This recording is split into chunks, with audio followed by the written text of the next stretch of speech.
Rached Ghannouchi, chef historique du parti d'inspiration islamiste Ennahda, arrivé en tête des législatives en Tunisie, a été élu mercredi président du Parlement, ce avec l'appui du parti de Nabil Karoui.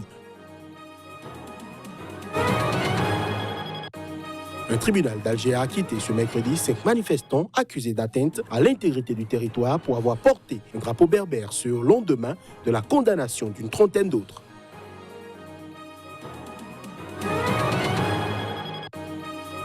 En Guinée, les voyants sont au rouge à l'approche de l'élection présidentielle. C'est ce qu'a indiqué Amnesty International dans un rapport qu'elle a rendu public. L'organisation demande la fin du règne de la peur.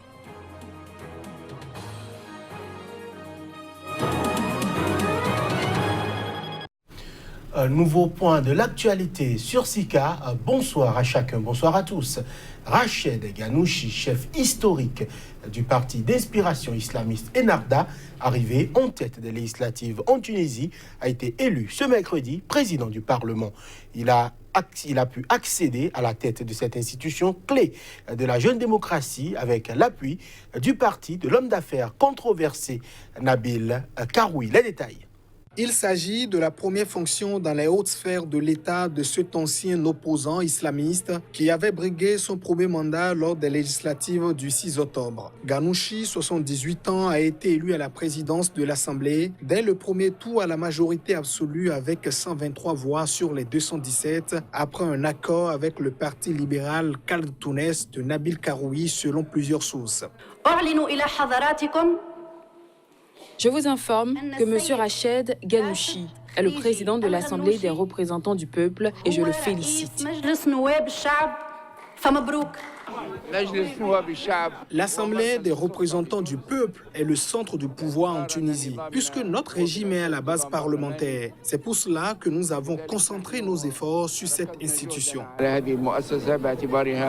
vice-présidence de l'Assemblée nationale a d'ailleurs échu à une députée de Khaled Tounes, Samira Kawashi, élue également au premier tour avec 109 voix. Cette élection intervient au moment où Ennahda se prépare à annoncer d'ici vendredi le nom de la personnalité choisie pour former un exécutif.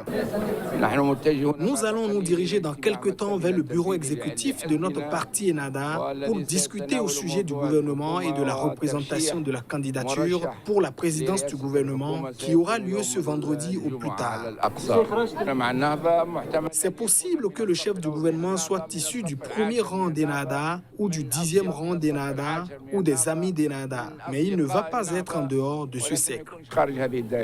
Avec seulement un quart des sièges dans un parlement morcelé, Ennahda doit faire d'importantes concessions pour arriver à ses fins. À eux deux, Khaled Tounes, qui comprend de nombreux anciens de Nida Tounes, Ennahda ne rassemble que 90 sièges sur les 217, loin de la majorité absolue requise pour valider un gouvernement. Ennahda, qui a essuyé le refus de plusieurs formations clés invitées, à rejoindre une coalition gouvernementale sous sa houlette, poursuit ses négociations. Le Parlement devra s'atteler très rapidement au vote du budget. Et puis, dans la foulée de cette session au Parlement, quelques dizaines de Tunisiennes ont manifesté, toujours ce mercredi, en marge donc de cette première session du nouveau Parlement pour protester contre la présence d'un député accusé, image à l'appui, de harcèlement sexuel. Cette affaire a déclenché un déferlement inédit de témoignages sur les réseaux sociaux. Les détails. Le harceleur ne légifère pas, ont scandé les manifestants devant le palais de Bardo à Tunis, où les 217 nouveaux députés élus lors des législatives du 6 octobre s'apprêtaient à prêter serment, ce qui leur confère une immunité parlementaire pour les 5 années à venir. Parmi eux, le député Zouer Mahlouf, que les images prises le 11 octobre ont montré, semble-t-il en train de se masturber devant un lycée. Nous sommes aujourd'hui devant le Parlement pour revendiquer une meilleure application de la loi 58.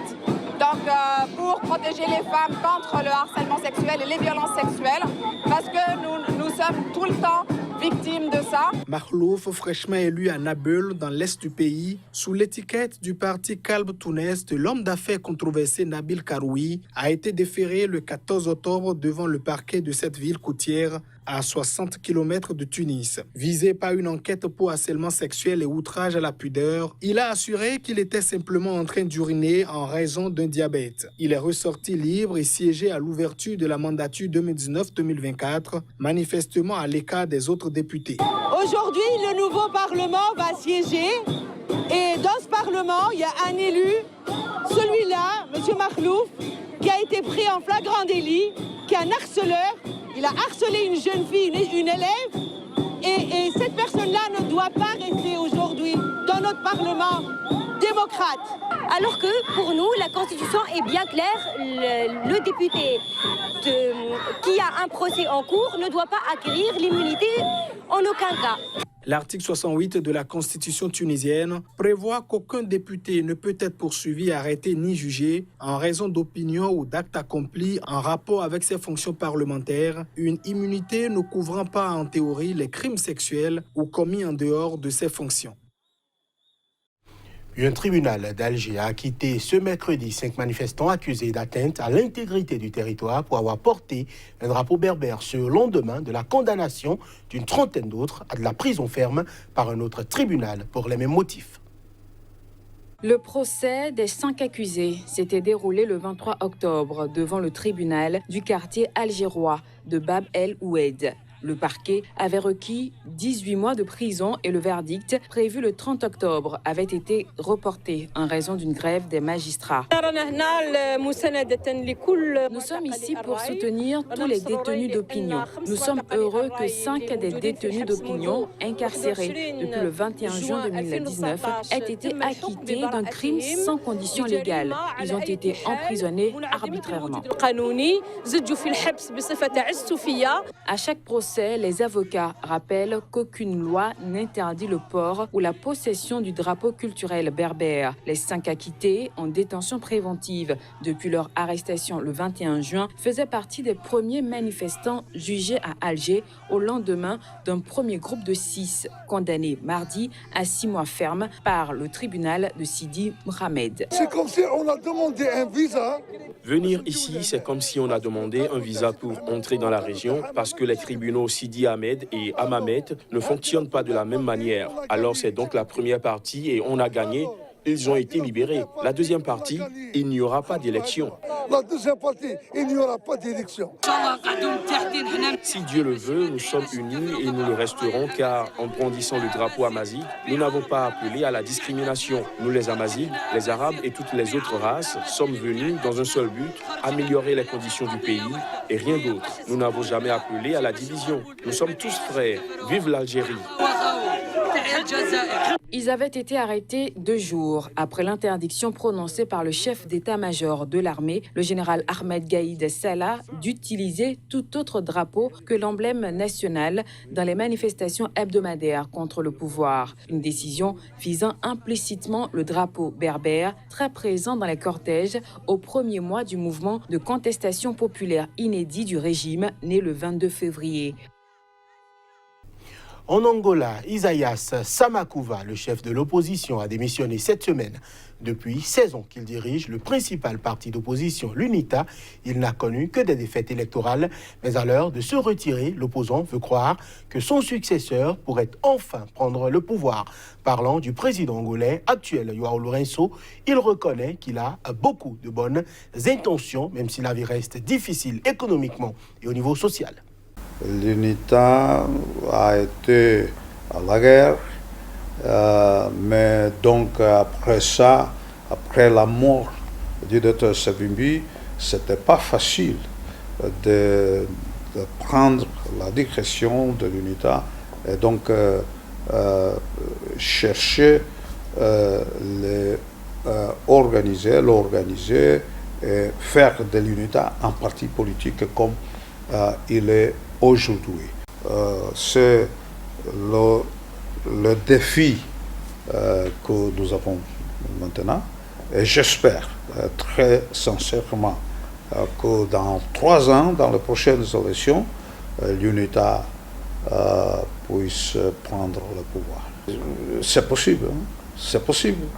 Il a beaucoup de bonnes intentions, mais la situation est telle, pas simplement économiquement, mais aussi au point de vue social, que je pense qu'il a des difficultés de matérialiser des intentions.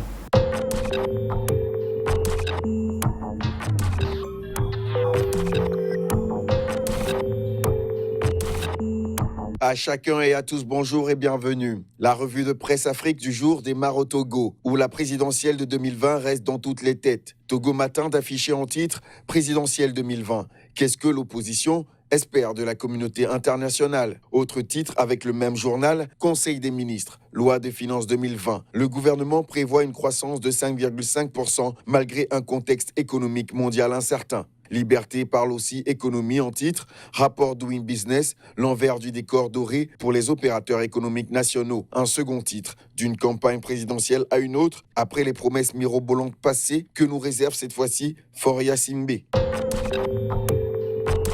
En Côte d'Ivoire, Fraternité Matin parle du Conseil des ministres. Lutte contre la pauvreté, les filets sociaux s'étendent à toute la Côte d'Ivoire en 2020. Le jour plus à présent, présidentielle 2020. Le directoire RHDP rassure les ambassadeurs de la CEDEAO, tout sur leur échange mardi dernier. Le nouveau réveil aussi parle politique en manchette. Importante et décisive réunion du bureau politique présidentielle 2020, ce que le PDCI RDA pourrait décider ce soir. Avec qui Bédié pourrait former la paire gagnante? L'intelligent d'Abidjan à présent, depuis Paris, stratégie de la plateforme de Bédié contre le RHDP et Niniava appelle à une insurrection des populations, ce qu'a répondu Akosi Benjo.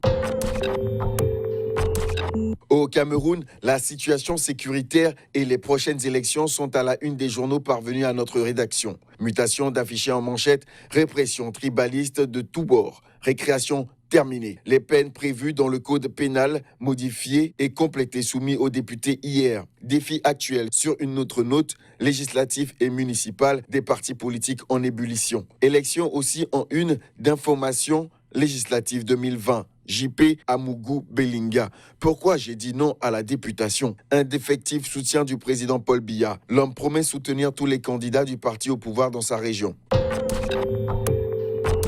Au Sénégal, le quotidien titre « Terrorisme, populisme, inclusion sociale, la leçon de Macky Sall à Tanger ». Le Témoin préfère s'intéresser à des enfants de personnalité, Karim Wade, Massata Diak. Attitude croisée de deux fils à papa. Tribune sur un autre sujet. Maintien de Serine Mbaye Thiam. Nomination d'Alioune Ndoye. Non-recrutement des responsables, la rébellion se précise au PS. Sud Quotidien parle sport. Éliminatoire Cannes 2021. Sénégal-Congo-Brazzaville 2-0. Les Lions assurent d'entrée.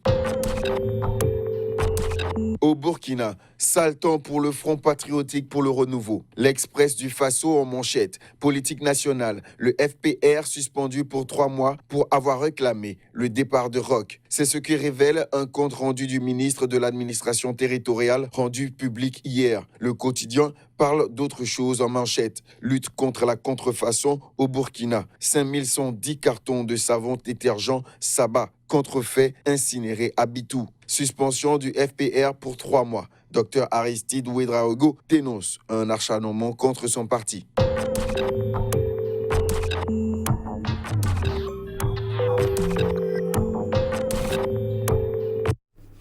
Et c'est sur la revue de presse Afrique que nous refermons cette édition. Merci de l'avoir suivi.